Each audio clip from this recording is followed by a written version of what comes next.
Kining akong center stall mao ni ang original nga gisulob nako pag ordination nya. Kining akong chasabol mao ni siya ang gisulob nako pagkantamisa nako June 28 nya. Kining alba dili na ni mao, bag-o na ni, pero basig isulob pa to nako niya. So mga igsoon, ang kinabuhi nato dinhis kalibutan matud pas unang pagbasa, mura di ay tag mga ulay nga dalaga nga gitagana aron mahimong putli nga asawa ni Kristo. Kay kita man ang simbahan niya, ang simbahan asawa man ni Kristo, si Kristo may bana sa simbahan. Mao na nga matud pang San Pablo diri sa unang pagbasa, naningkamot gyud siya nga dili masaag ang atong gugma, nga focus kita sa paghigugma sa atong pamanhonon nga mao si Kristo. Nilingi ay mong tupad pangutan-ay na gusto kang mamana ni Kristo. Hingna kinsa maroy imong first love, si Kristo o another one? Matud pa ni San Pablo, kamura ba dali kay mong matintal ang ebanghelyo o ang Kristo nga akong giwali, giguba ra ba ni sa ubang magwawali? Matud pang San Pablo niya, kamusad musunod lang dahil mo dito, mura gyud mo si iba dito sa paraiso nga nakuha lang dayon sa lansis sa yawa. Kamo wa pa mo makuha sa lansis sa yawa. Kuha mo gayong pari, kamo na ba? Ay, dali kita makuha sa lansis sa yawa. Muna si Kristo mitugot og mi-ordain og pari nga mao ang mga apostoles, og si Kristo mipili ni San Pedro nga maoy pangulo sa mga apostoles. Mo nang kita sa dinhi ang atong sit up na atay obispo, naa ang Santo Papa nga maoy representative sa authority nya. Sila mo distribute sa maong authority sa pag-ordain og mga pari. Muna kaming mga pari, mahimo lang ming valid na pagkapari basta giordinahan mi validly sa usa ka validly ordained bishop. Sa akong kaso, si anhing Cardinal Vidal, Ricardo Cardinal Vidal, maoy nag-ordain namo. Kani si Father Lidio,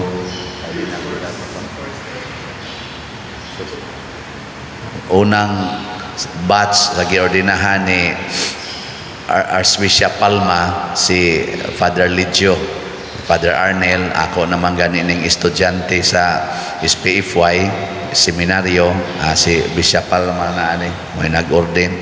Nakaabot pa ko ni Cardinal Vidal. So muna unya ang validly ordained priest, ang iyang katungdanan sama ni San Pablo na usa sa mga ligong haligi sa atong simbahan, mahog sad og equal sila ni San Pedro, the two pillars of the Catholic Church, Catholic faith. Nag-andam or mag-andami kami mo'y mugiya sa katawhan aron mahimong putli nga pangasawunon sa Ginoo. Nang ako dinhi, bisan og dili sad kayo ko putli, ning kamot gyud ko gwali nga maputli unta mo. Nya matud pang San Pablo, usahay maminaw ang mga tao, usahay mura ra siyag buang-buang nga nagsigig sulti pero wa nay naminaw, murag buang. Ako ka diri magwali ko, maminaw pa mo? Ha? Maayo di ay. Maayo kay maminaw pa di mo. Nya unsa may inyong nadunggan ako? Yan, baligyag slat. Oh, di ba? Unay number 1. Kapadiro sa may relasyon na ng slat imoy baligya og sa pagputli na mo. Kuala na ba? Usa man gus makapaputli nato kana gyung kamautang mo let go nining mga butang sa kalibutan, kanang kamautang mo give up ba sa mga butang sa kalibutan. Pero ato na ganing angkonon ang mga butang sa kalibutan, anha kita mayawaan. Mo na kining atong baligyag slat dinhi, practice lang ni siya og letting go kung gikinahanglan niya. Asa man nato ihatag adto sa simbahan. Mo na relasyon aning baligyag slat. Salamat ha kay inyo kung gilipay sa slat. Ubay-ubay ang namalit.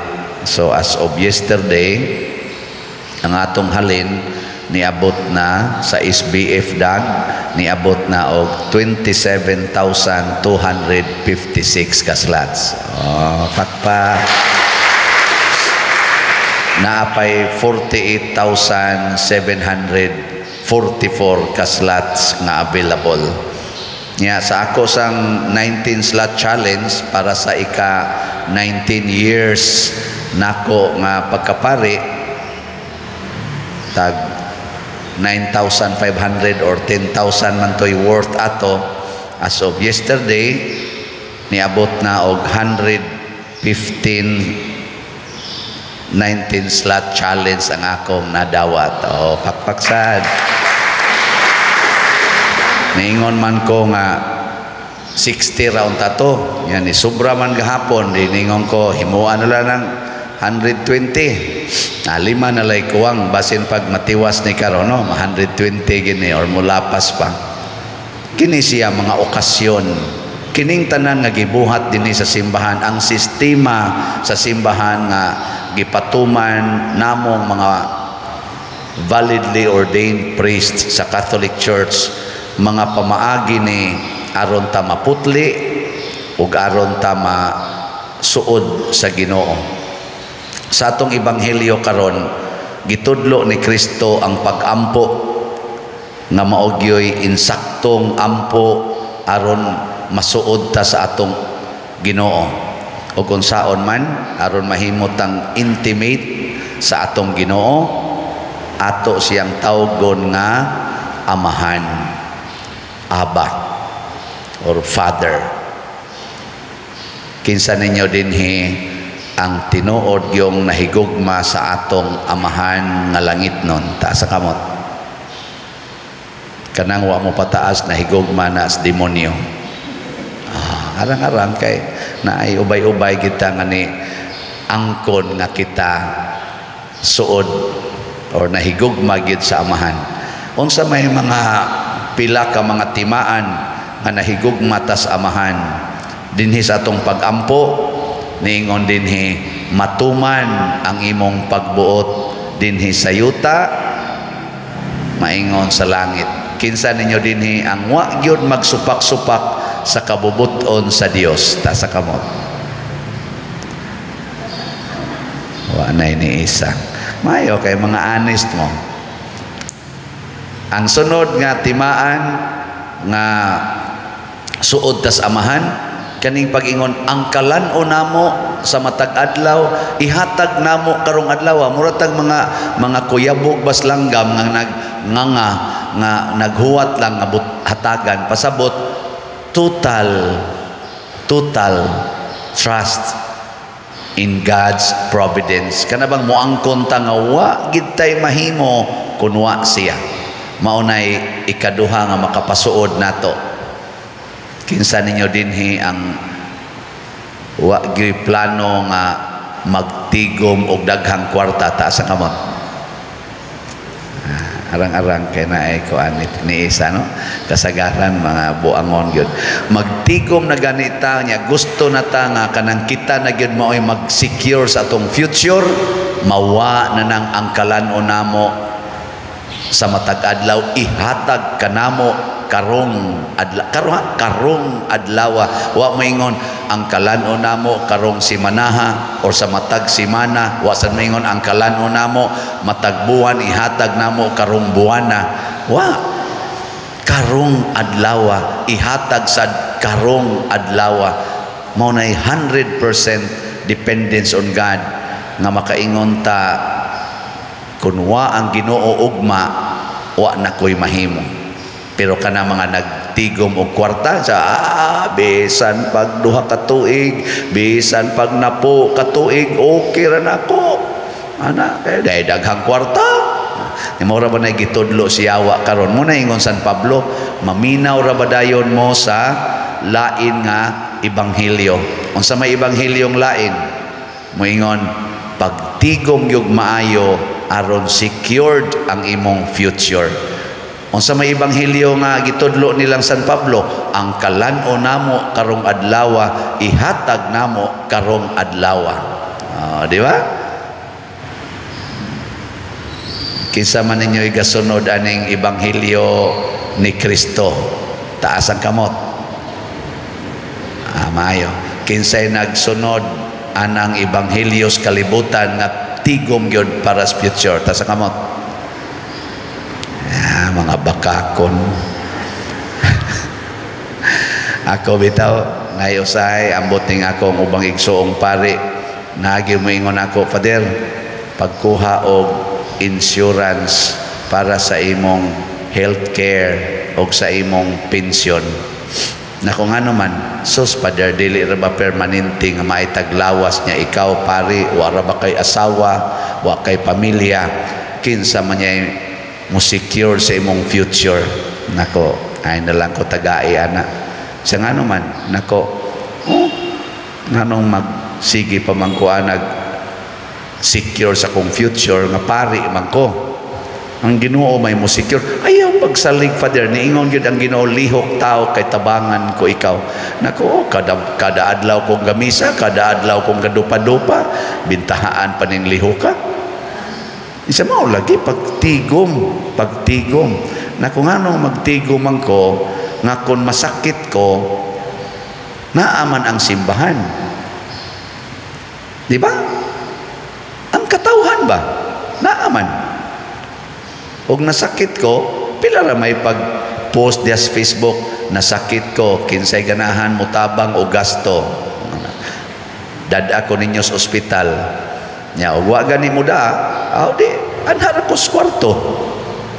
Ana. Nya og wa gyud mo da, di patay. Ini kamatay. Mahibaw ning taga San Vicente nga naa ni gahi na ko diya sa kwarto. Kani kamo mahibaw mo ni gahi na ko sa kwarto, pasagdan ko ninyong malata diya. Ha? Di ko ninyo ilubong. Lubong magina ninyong iro nga naligsan diya daprisdan. Ako pa ba di ninyo ilubong? Sa pamay ako. Ilubong raman ko ninyo. Di ba? Di secure na. Sa pamay ako. Ug di sad mo mutabang namong mga pari nya, sige mong simba, sige mong kalawat namo, mga wa mo'y batasan, mga wa mo'y igabaos. Perti ninyong pangumpisal namo nya, kami mo'y naghatag ninyong absolusyon para mahimong putli at ubangan sa Ginoo nya. Di mi ninyo bisag paglubong na lang, pusta lang gumighabol god, ipasok mi ana diyang baha. Ana, og namoy ika-afford namoy nakuha nga lubnganan sa Manila Memorial. Pwede sa ninyo gibutang dito. Ana good. Siya ro wagi mo sponsor ana. Ni am gani ni palit atog slots.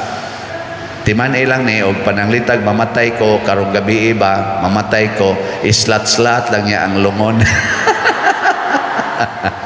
Og tagpila ang lungon ba, i-announce lang sa Padersiano, namatay naman, niya, champion man siya sa slot, tag 100 pesos per slot. Ang atong lungon, tag, pila kayo inyong paliton, tag 20,000 siguro, diha sa anang mga baratuhon lang, ay lang na kayong mahal, kaya madugta raman na. Kana lang kung igo lang maalsa, nga di sad ko mahog sa sao, kaya alsa niya nyo din igpadagan, mahog pala kung mahibilin ko diha. Kana lang igo lang sang mada. Pero ayaw nang mahalon ka, ayaw ano na kapuslanan. Ano na kapuslanan. Nya ako sa nang giingon nga kon magdialysis ko aron lang ko mabuhi, ayaw na lang, pasagdi na lang kong mamatay sa kidney failure. Kung makanser sad ko, nya kana na lang yung chemo, mao na lang makabuhi na ako, ayaw na lang, pasagdi na lang kong mamatay sa virus sa cancer. Kay di man ni maong kinabuhia ang atong anang standbyan ba? Mao bitang matag adlaw ang atong kaon, kay matod pa sa Ginoo wa mo masayo doon say mahitabo sa sunod adlaw. Mao na ang atos ang pagpangayos Ginoo matag adlaw. So hinaot unta nangayo ko karong adlaw daghan untang mo palit og slots. Karon lang adlaw wa mo kay bawo og mabuhi pa ba mo. At least karong adlaw makapalit mo og slot kay magsige mo gingon ini ka month end na lang. Unya dili na mo kaabot month end. Karon na lang mo palit. Ikaw pa man ko ikapalit pa der o gusto jud kang mo palit, makapalit ra gyud ka. Ibaligya usa nang imong cellphone or iprinda ba na nimo nya palit kag slot. Lukata lang niya ini ka month end. Ana nya ang ikatulo nga makapahimo na tong tinuod gyud nga niila nga amahan nato ang Ginoo kana gyud niingon pasaylua kami sa among mga sala. Nya misaad pagid ta sa mga kami nagpasaylo sa mga nakasala kanamo. Kani maoy nindot kaayo nga intimacy, forgiveness. Kabantay mo kamong mga banag asawa kana mag-away mo, makasa ang imong asawa or imong bana nya inigpasaylo ay ninyo unsay mahitabo? Unsay mahitabo? Gakos no. Intimate kay ba? Gakos gina niya hila, sorry ha, sorry po. Tanawa di ba sunod tuig bunyag na sad. Kung mag-away ning kana gunong banag asawa nga magsigig away, daghag anak kay iniguli ana, gakos man gina ana. Pero mag-away ang pari ug ang madre, usahay sad makabunyag sa tingali.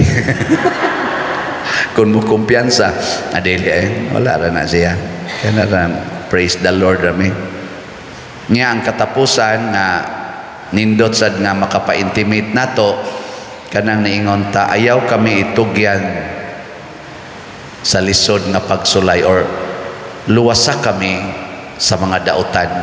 Kana bang moangkon ta nga pildi kita siyawa kunwa ang amahan, pildi kita siyawa. Ayaw gyud di kita magpaalig-alig nga makabuntog tagyawa.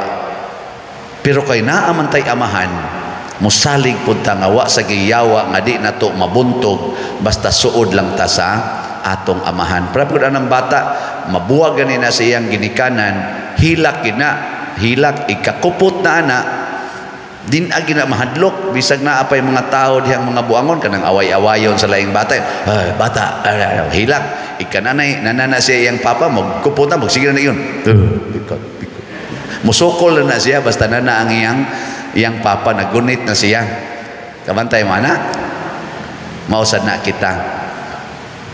Damagan ta siyawa mahadlok unta ta. Pero makakupot na ta sa atong Ginoo sukol na tagyawa. Mo na to mga exorcist isog kay na sila atubangas yawa nga naman naaman sila gikuptan nga Ginoo pero kita lang na pari anang kanta nga o tukso layuan mo ako magsigilan tag ingon-ingon sa tukso layuan mo ako asa mo palayo ng tukso di naman na madaghang hangyo ingnon gina nimo in the name of Jesus, in the name of the Father, the Son and the Holy Spirit. Palayo nako ugma na lang sa ta magkita. Di ba?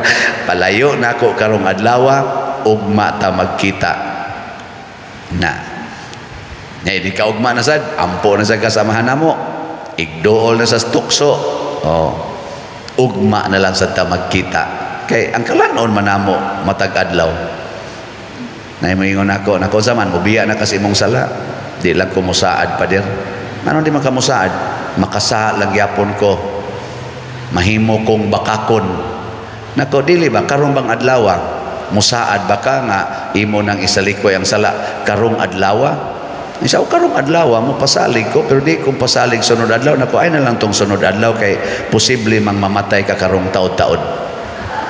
Ang importante karong adlaw mosaad ba ka nga mosunod kas Ginoo, ug mao na ang atong intimacy with the Father. Kaming mga pari mao nay among mission nga karong adlaw kamo unta kita unta makabuntog og sala, masuod sa amahan ug makatabang ngadto sa uban. Matod pas atong tubag sa Salmo, unsa to? Ang Ginoo mahinumdom sa iyang kasabutan hangtod sa kahangturan. Ug unsa may gisabot sa Ginoo nato, kun kamo magsigi og sunod nako, faithful mo kada adlaw, moabot yung adlaw nga magtipon ta didto sa akong gingharian sa langit. Ug mao na itong himuon matag adlaw, ayaw na lang paghuna-huna ugma, huna-hunaa karon, makigsuod ta sa amahan, mahimo taon tang putli nga asawa ni Kristo. Manindog tang tanan.